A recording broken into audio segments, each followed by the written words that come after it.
Welcome to the Association 4.0 podcast, your association's no-fluff playbook to navigating and thriving in Industry 4.0 or the digital marketplace.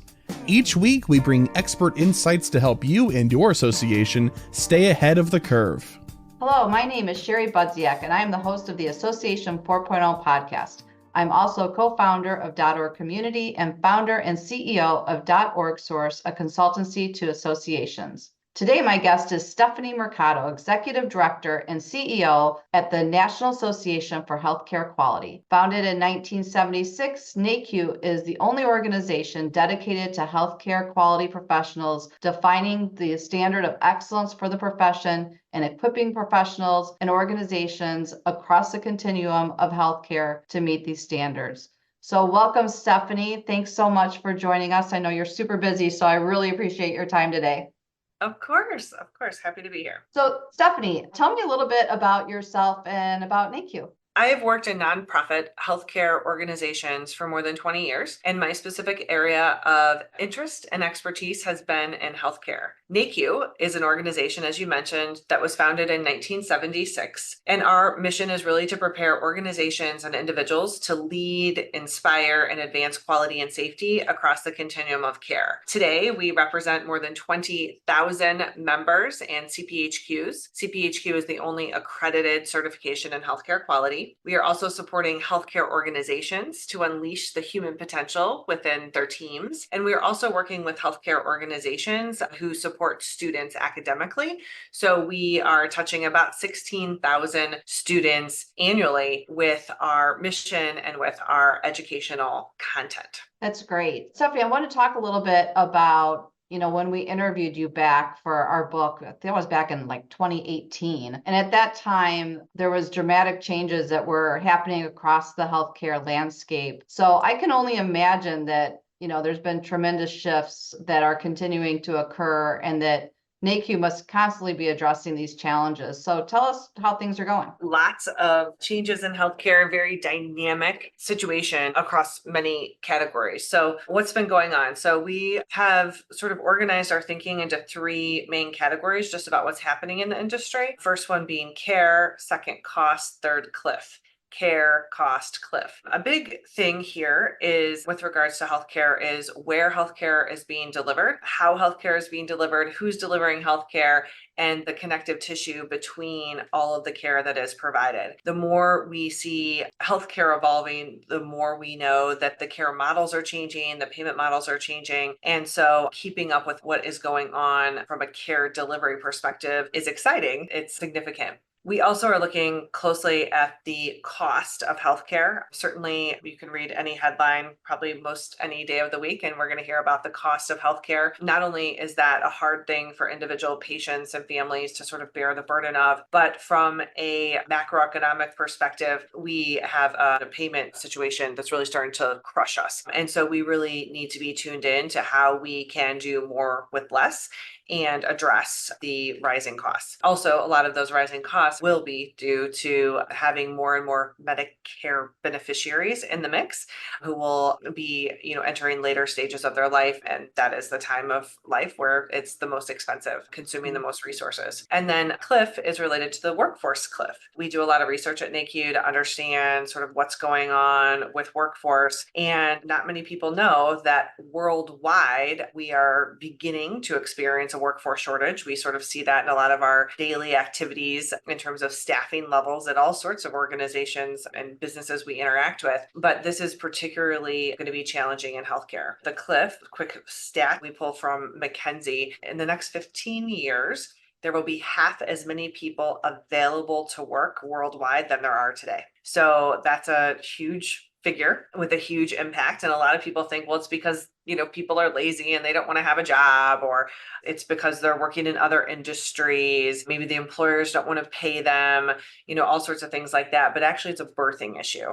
And so there is actually no way for us to address this at this point with that. And so there's no picket lines that are going to solve this problem for us. We actually just have a workforce shortage that will get worse for the next 15 years. So when we kind of take care is changing, cost is increasing, and workforce is decreasing, we sort of have three issues that are triangulating to create the perfect storm in healthcare. And so we're real interested in helping solve those challenges. Yeah, those are some big challenges to solve. So, Yeah. um, Yeah. So we'll yeah, ask yeah. me once, what will you do, Stephanie, when you've solved all of the challenges, that are associated with NACU advancing its mission? And I said, you know what? I don't even need to answer that question. I have no concerns that will be an issue because it's a big, big job. And, we're just going to have to, solve the next problem after we've solved the ones that are right in front of us. Yeah, yeah.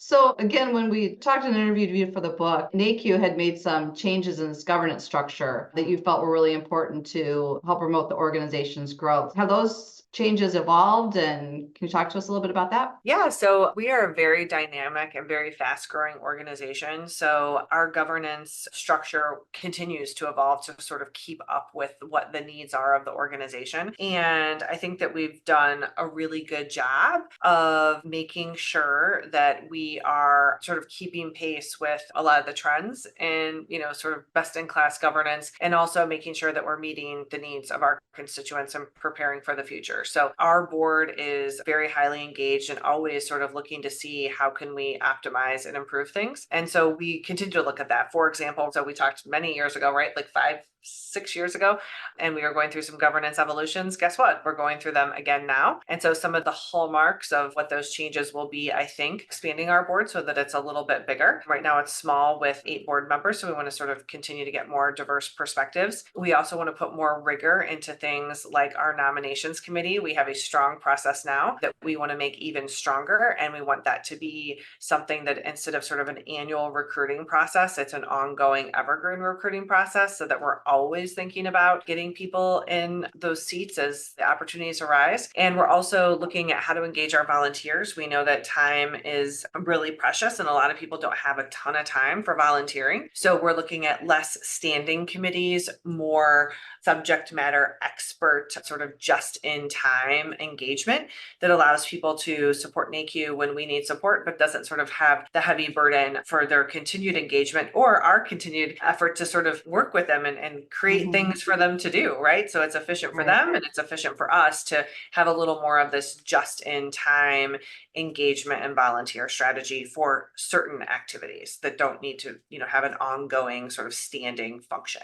Stephanie, I'm curious has NACU's organizational culture changed over the last few years? And if so, how? This is kind of a conversation I'm having with a lot of executives about culture, change in the workforce, all those types of things. Has that anything impacted NACU's culture? Every organization's culture is evolving and dynamic, just like the environment that it is serving, and also just because of the environment that we live in. I mean, certainly, COVID and all of that most certainly left a mark for everybody in the world and every organization in the world. So when I think about our culture and where we're at, NACU's at a really interesting spot because we have sort of 45 years of rich tradition and experience of being a nonprofit membership and certification organization. And we have also started a new business unit that focuses on B2B organizations. So we're helping healthcare organizations sort of scale their workforce development to achieve higher quality outcomes. So what we have sort of culturally at the highest level at NACU is we sort of have this balance between being the 45-year-old organization and having a startup mentality. So we're sort of a 45-year-old startup. I think what's fun about that is that we continue to sort of push and innovate and people see growth and exciting progress towards our mission. And culturally, we have to sort of go back and sort of check some of the assumptions we've made about what it is like to work here and what it's like to be high functioning as a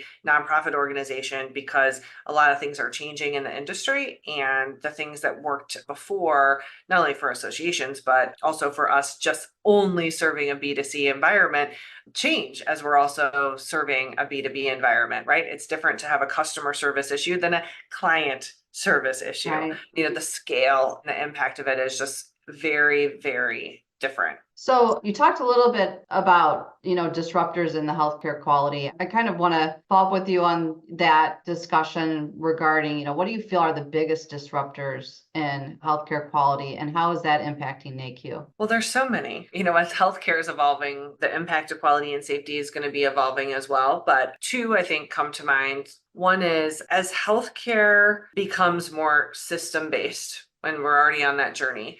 But as it becomes more system-based, and as we have sort of new contributors who are coming into the market that are, maybe your primary care models inside of pharmacies, for example, or more people activating things like home health or even hospital at home, where they literally bring the hospital to your house, for all intents and purposes, all the monitoring, all sorts of things like that. It really makes us think differently about the continuum of care and sort of the coordination and handoffs between different sites of care. And that needs to be much stronger in order to preserve and protect, patient safety and advance the highest quality outcomes and manage cost, by the way. And so I think that continuum of care coordination is a really big topic that will most certainly affect, how healthcare is delivered and the impact on quality. Another one would also be payment models. So a lot of the payment models in value-based care have not taken off the way that we have hoped and expected. One of our thoughts is that, it's easy to tell people what to do, right? Sort of set a standard, set a bar, but unless you're going to tell them how to do it, it's going to be super hard to achieve. And so where that meets what NACU does is we really help create activation plans to give people the skills and competencies they need to work as individuals and as teams to effectively deliver on the promise of value-based care, for example. So I think the payment models and, again, the way that we work are inextricably linked and super important for us to be focused on. How are you supporting your staff and members through all these changes? Well, in a variety of ways. So I'll start with our staff. Because things are complex and because things are moving fast and because, there's just a lot of dynamic change in the environment. One of the things that we try and do at NACU is sort of lead with simple mantras and lead with simplicity. So we have a mantra that says, don't make easy things hard, right? So there's a lot of people who in their daily work environment feel like, oh my gosh, this is so much harder than it has to be. Why do we have to do it this way? Or why can't we just do X, Y, or Z? So the little things we really just let go. And we say, let's focus on the things that are most important and most impactful, and things that people get tripped up on. We don't really get tripped up on. We don't get tripped up on things like, these are these little office things, right? Like, oh, we ordered luncheon for the people in the meeting. And we're like, but other people didn't get the lunch. We're like, well, then order lunch for everybody. That would be nice, right? Like, we're just kind of trying just the little things that make everything go a little smoother. Or someone has an idea to fix something in our database or configure something different. We're like, why don't we do that? Well, is that easy? Yeah, it's pretty easy. Well, why don't you go do that then, right? We don't send it through committee, sort of make simple things simpler. So that's some things that we do. We also do monthly communications with the team and also team retreats. So twice a year, we do an all staff retreat, which is a real good bonding experience for us, brings our Chicago people and our remote people into the office, and we have a great experience. Most recently, I brought in the subject of a creator producer of a documentary called Bleed Out. Bleed Out was an HBO documentary about sort of healthcare gone wrong. And a lot of it was related to quality and safety issues. So I reached out to the creator of the documentary and asked him if he would come and screen it with us. And then he would be available for a Q&A. And Steve Burrows is his name, and he was amazing. My team just, oh my gosh, it left a huge lasting impact. And we were really able to connect what goes on in healthcare to the improvements that our team is making on a day-to-day basis to make healthcare better. So that is something that we're doing to just make sure that we're continuing to support our staff through those changes that are going on and just connect them to the work as much as possible. From a membership perspective, with COVID, we transitioned to a virtual event. Most everybody went away from their live meetings and went to a virtual event. We actually never went back to a live event. We before had maybe 600 people at a live event. Today, we get more than 5,000 people at our virtual event, and it's really working for us and it's working for the industry. And that's a way for us to keep in touch with our constituents, high level board engagement in that event, super fun activities. We have dueling piano bars for lunch. People are sending in their requests. It's super fun. So we try and, find ways to reach more people and also to lighten it up a little bit, because healthcare is hard and healthcare can be heavy. And so we try and make things easy and fun to the extent that we can. That's great, Stephanie. And now I wrote down Bleed Out. I'm gonna have to go watch that. That's really cool that you got him to come and do that with you guys. But even the virtual event, when you say you never, went back, I mean, you guys were innovating prior to 2020, and that's one of the the reasons .org, we love working with you guys because you promote innovation at NAECU. Can you talk a little bit about how do you promote innovation and how do you balance creating new initiatives with enhancing stability? I know that's an ongoing discussion that we have because it's sometimes those two collide.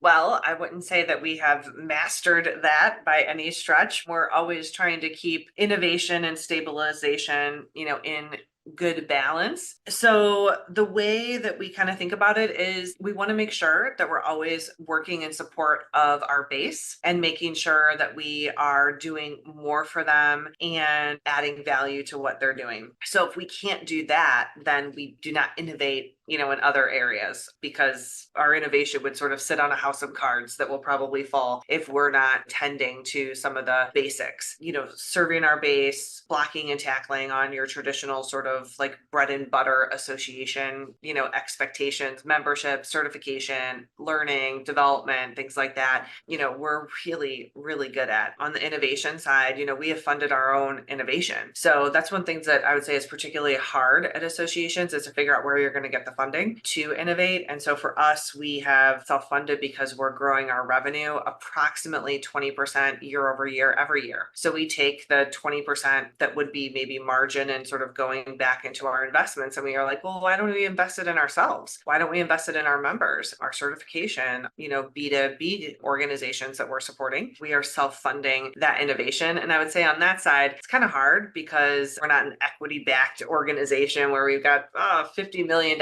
sort of at our disposal to innovate. We're kind of doing it, step by step. But that also kind of helps with pace, because we can only innovate as much as we can afford. And so on the one hand, it's kind of holding us back. And on the other hand, it's making sure that we are in a step progression and we're not kind of tripping over ourselves in the process. So that has felt right to us. And I think that we've done a good job balancing it. But I would also say the market's responding in spades to what we're doing. And so we now need, on both the membership and certification side and on the B2B side, my message to the team is prepare to scale. That's what we're going to need to do to kind of take our mission to the next level and make sure we're not disappointing all the people who have so enthusiastically supported us and are really following NAECU as the leader now. We need to continue to push ourselves forward and make sure that we can meet the demands that are upon us. That's great. So Stephanie, I've been asking everybody this question that I've been talking to lately about how the role of associations is changing in society. Like, do you feel that it's expanding, contracting, completely reshaping? Do you think organizations need to revisit their missions? Do you see them taking on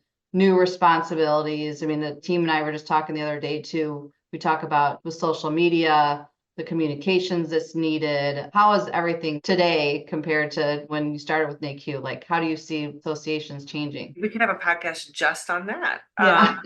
So I'll try and answer that briefly.